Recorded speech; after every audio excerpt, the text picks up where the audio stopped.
Hallelujah. प्रभु की स्तुति हो, खुदावंद की आराधना हो, क्योंकि आज का दिन जो है हमारे लिए बहुत खास दिन है। मैं जॉन वेस्ली जो है उसके बारे में आपको बताया कि जॉन वेस्ली के द्वारा जो मैथोडिस्ट चर्च में बहुत बड़ी रिवाइवल जो है वो आई।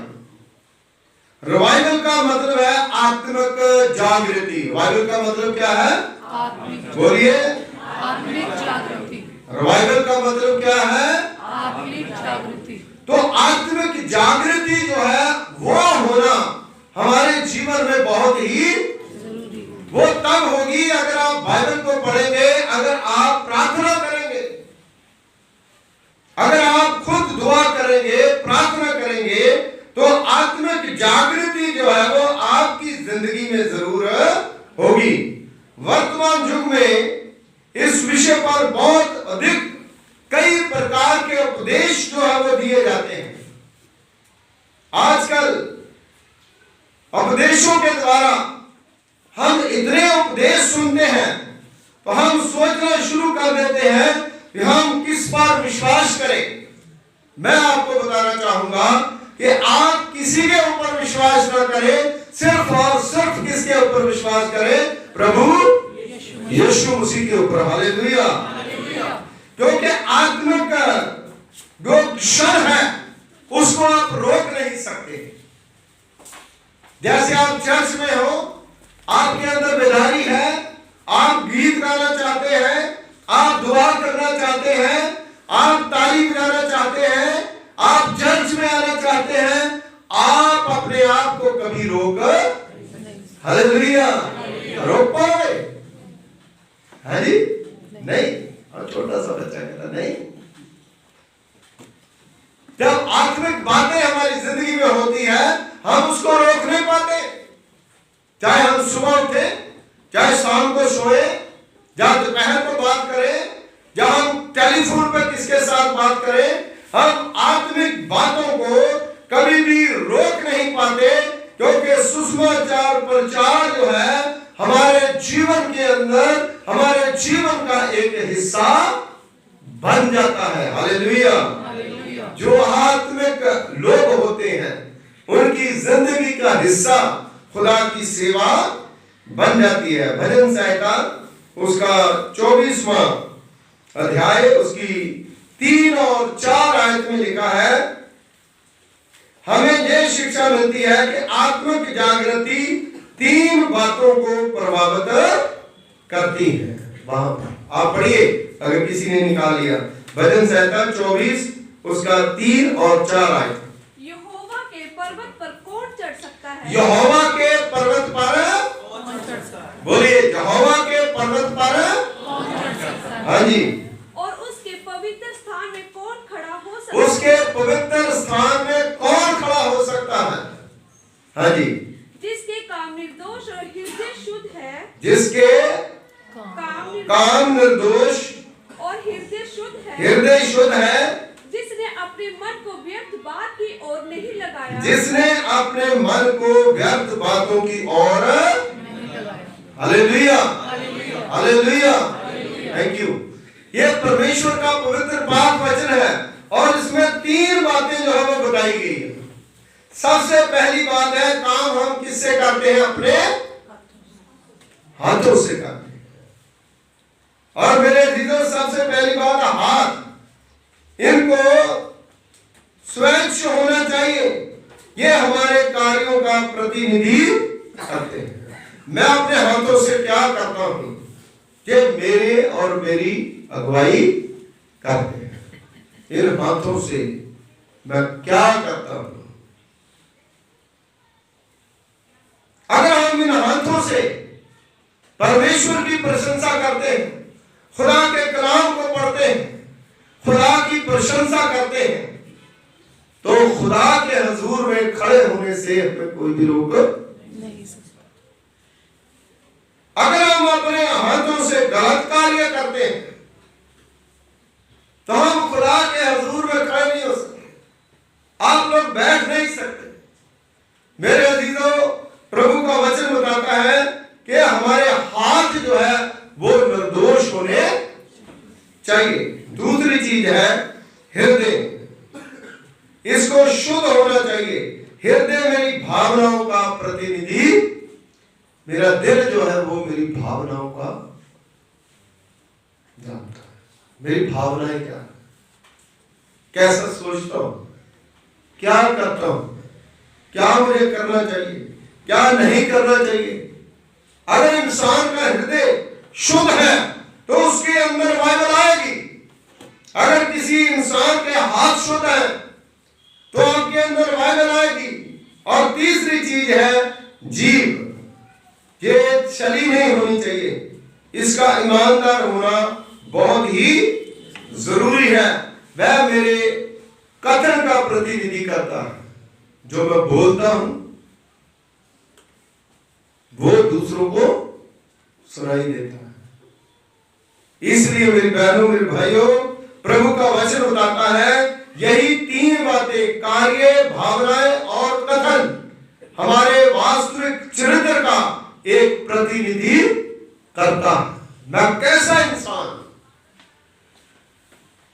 मैं कैसा इंसान हूं, आप कैसे इंसान हो, ये तीन चीजें जो है वो हमें हमारे जीवन से पता चलता है। पहली चीज जो है आत्मिक जागृति क्या है, इसकी परिभाषा क्या है क्या चीज है आत्मिक जागृति। मेरी बहनों मेरे भाइयों, आत्मिक जागृति का अर्थ है अपेक्षा या निर्जीवता। निर्जीवता समझते हो, निर्जीवता की स्थिति से फिर जीवित हो जाना। जो मरी हुई चीज है, मरी हुई चीज को फिर दोबारा जिंदा कर देना। हालेलुया। एक मरा हुआ इंसान जो है उसको जिंदा कर देना। जिसकी आत्मा मर चुकी है उसकी आत्मा के अंदर फिर पवित्र आत्मा डाल देना। इसका मतलब पूरा चेतना प्राप्त करना, जहां शक्ति प्रदान करना परमेश्वर की तरफ से। किस प्रकार, योना की अंजील के खुदा के कलाम में आप अगर पढ़ोगे, योना नबी की पुस्तक, अंजील नहीं, योना नबी की पुस्तक में जो निनवे शहर के लोग थे उनके अंदर आत्मिक जागृति नहीं थी, रिवाइवल जो है उनके अंदर नहीं थी। वो अपने बुरे कामों में पूरी तरह से दब चुके थे। उनकी आत्माएं जो है वो बिल्कुल बेकार हो चुकी थी। और खुदा ने एक फैसला लिया कि मैं निनवे शहर जो है उनको नाश कर दूंगा। है ना, आप लोगों को पता है। और बाइबल कैसे आई? योना नबी को खुदा ने भेजा, जब उन्होंने पूरी सच्चाई उनको बताई कि आप बर्बाद होने वाले हो, आप नष्ट होने वाले हो, अपनी काउंटिंग जो है कर लो, आप मरने वाले हो, इतने दिन आपके बचे हैं, इतने दिनों के बाद आप खत्म हो। और योना नबी भी वहां जा नहीं रहा था क्योंकि वो लोग बड़े कठोर थे,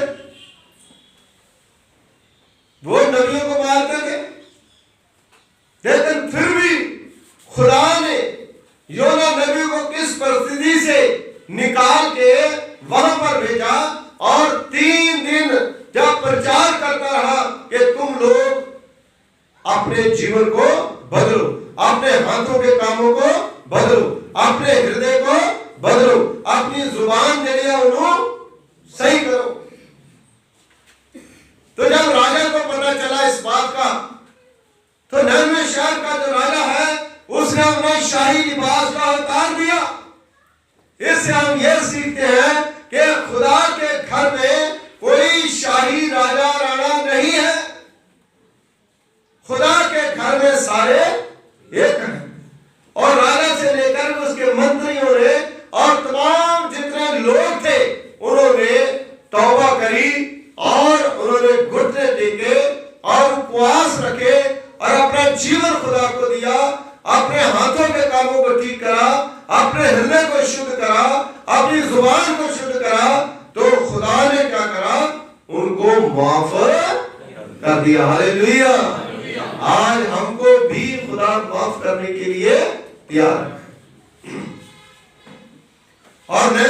घर में बहुत बड़ी जागृति जो है वो आ गई, बहुत बड़ी रिवाइवल जो है वो आ गई, और उस रिवाइवल के कारण सब लोग जो है वो वहां के बचाए गए। हालेलुया।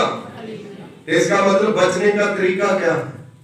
उपवास रखो और दुआ करो, परमेश्वर की तरफ करो, परमेश्वर जो कहता है उसकी बात को मानो।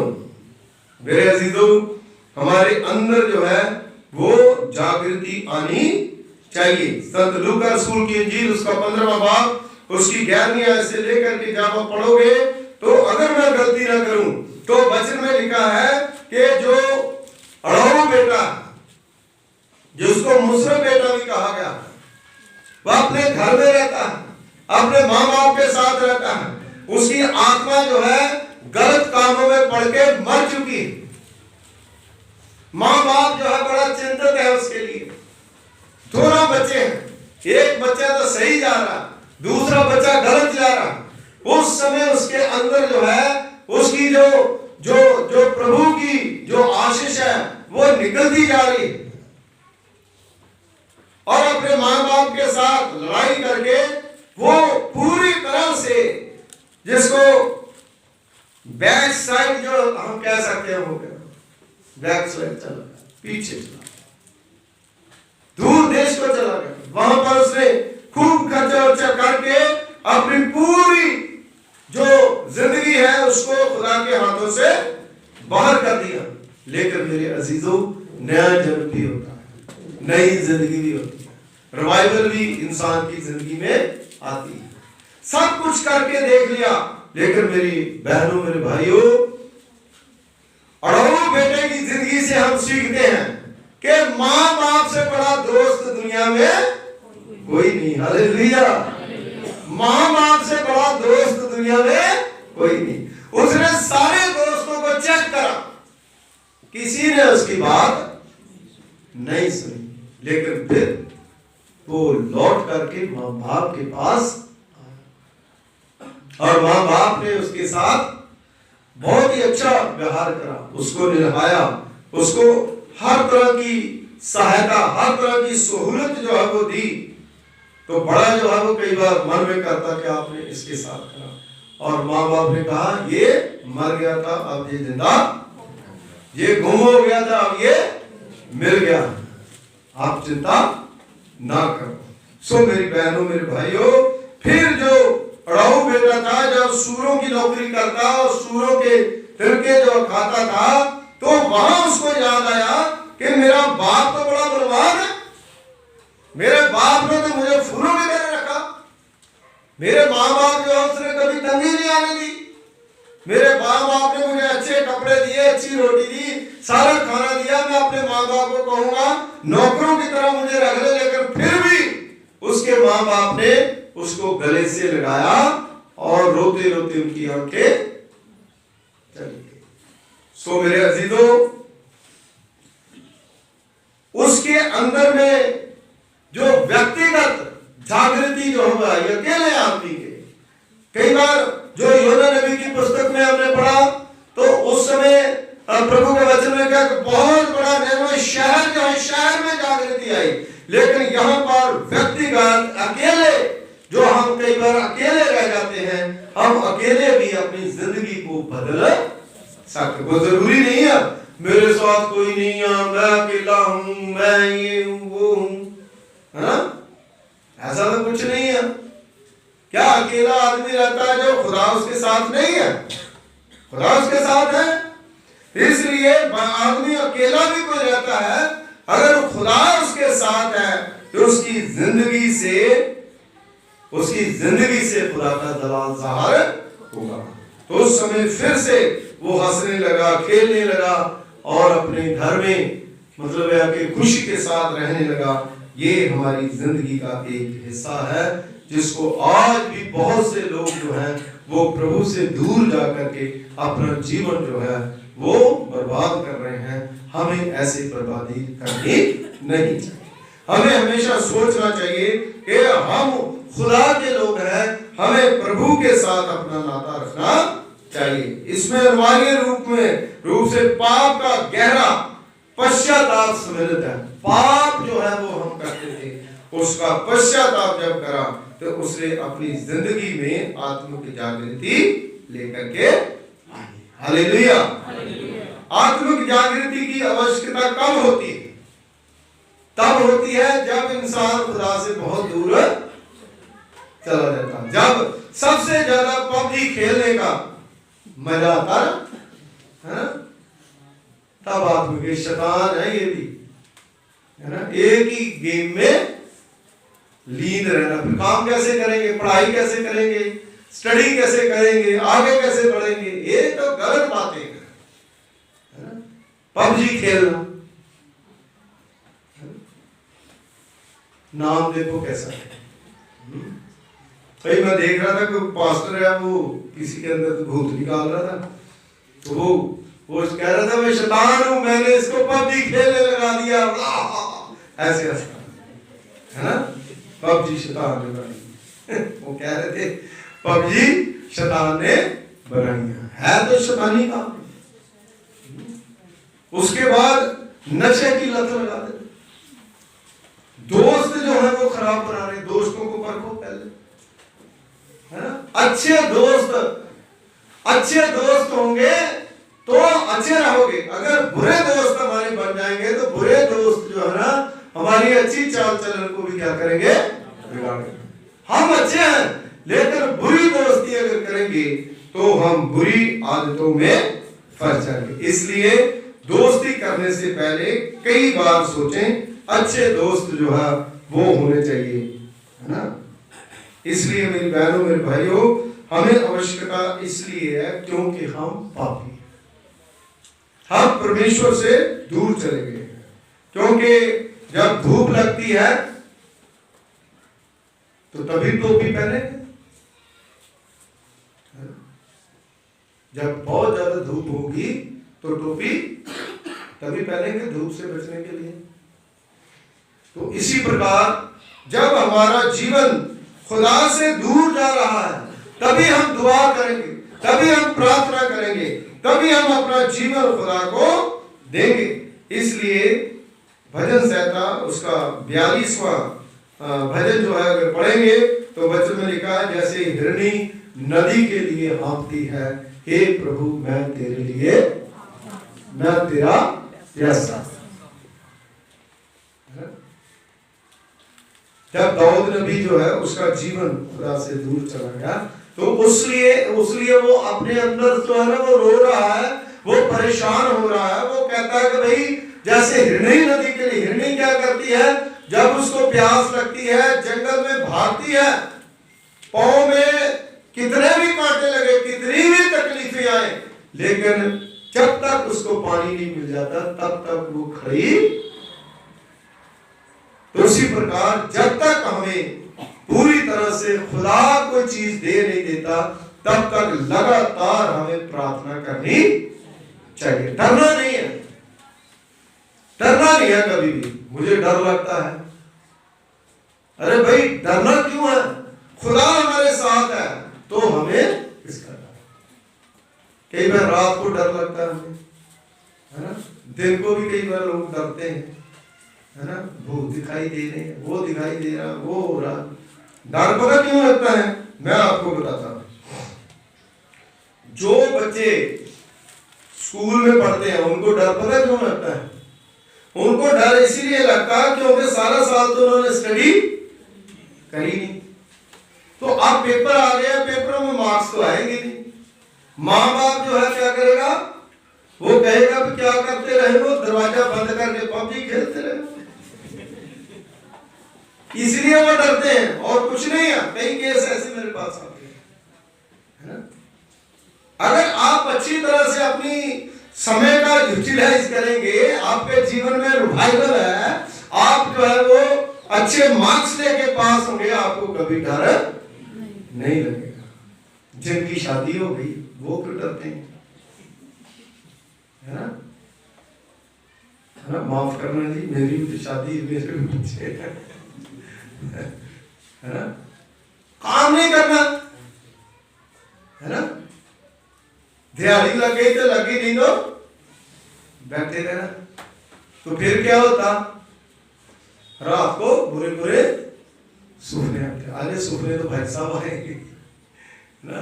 अब काम करो ना, कोई भी काम करो जो आपके घर को चलाने के लिए 1 साल, 1 महीना, 1 हफ्ता बहुत बड़ा होता है। हम बीमार नहीं है, एक काम में दूसरा काम करो, दूसरा काम में तीसरा काम करो।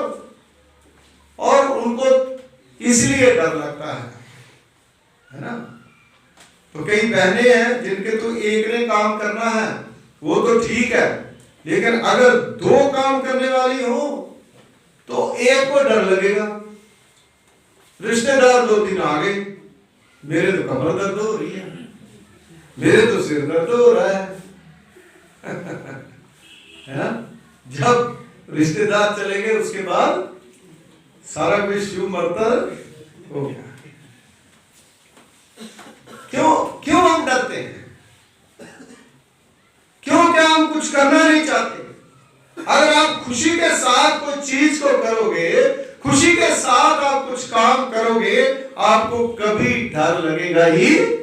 मुझे नहीं लगता, हमें तो डर नहीं लगता। 24 घंटे कहीं भी किसी का फोन आ जाए, कुछ हो जाए, उसी पे एक्टिवेट रहना चाहिए, है ना, तो डर नहीं लगेगा। अगर हम कोई पेंडिंग काम छोड़ देते हैं तो हमें डर लगता है। कोई भी काम आपको खुदा ने दिया है, आप उस काम को करो तो आपकी जिंदगी में रिवाइवल है, आप आत्मिक जागृति के हिस्सेदार हो। अगर आप स्वस्थ हो, अगर आप किसी भी काम में लीजी हो, तो इसका मतलब है कि आप खुदा के हुजूर में मंजूर नहीं। आपको खुदा ये नहीं कहेगा कि आप सोते रहो। खुदा ने कभी कहा, खुदा तो कहता है जागो, प्रार्थना करो, काम करो, मेहनत करो। इसलिए जॉन वेस्ली जो है, जो मैथोडिस्ट चर्च का फाउंडर है, आप उसकी जीवनी को पढ़ोगे तो घोड़े के ऊपर काम करता था, घोड़े की काठी के ऊपर रात रात वहीं पर सो जाता था, तब भी काम करता रहता था। जितना उसका पीरियड था उसने खूब काम करा।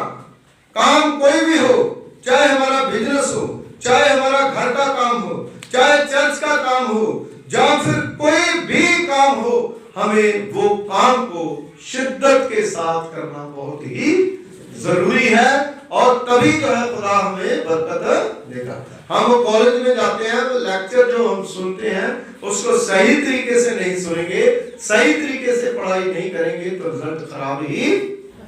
फिर पादी साहब कितनी भी दुआ करें, है ना, जब 25 नंबर लग गया तो 35 नहीं होंगे, उतने ही रहेंगे। क्योंकि खुदा कहता है दुआ के साथ साथ तुम्हें मेहनत करने की भी। कुछ लोग सोचते हैं दुआ करना जादू है, जादू नहीं। खुदा कहता है मैं तुम्हें तंदुरुस्ती दी है, तुम काम करो। आत्मिक जागृति रिवाइवल का मतलब है कि दुनियावी हमारा जो काम है उसमें भी हम रिवाइव होना है, और आत्मिक जो हमारी जिंदगी, हमारा जीवन है, उसमें भी हमें रिवाइवल वाइब्रेट होना है। ये लोग बिल्कुल हिलते ही नहीं है ना। हमें हिलना है, हमें जाना है और प्रचार करना है।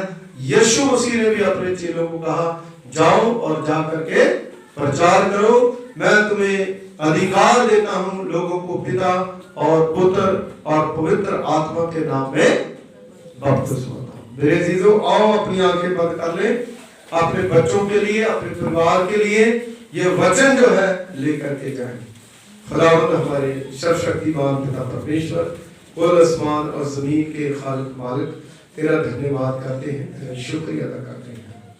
सचमुच प्रभु जी, ये वचन के द्वारा जो डांट हमें पड़ती है ये हमारी भलाई के लिए, जिसको कि खुदावंद हमारी खुदावंद भलाई के लिए, जो इसको ग्रहण कर लेता है उस पर कृपा करती है।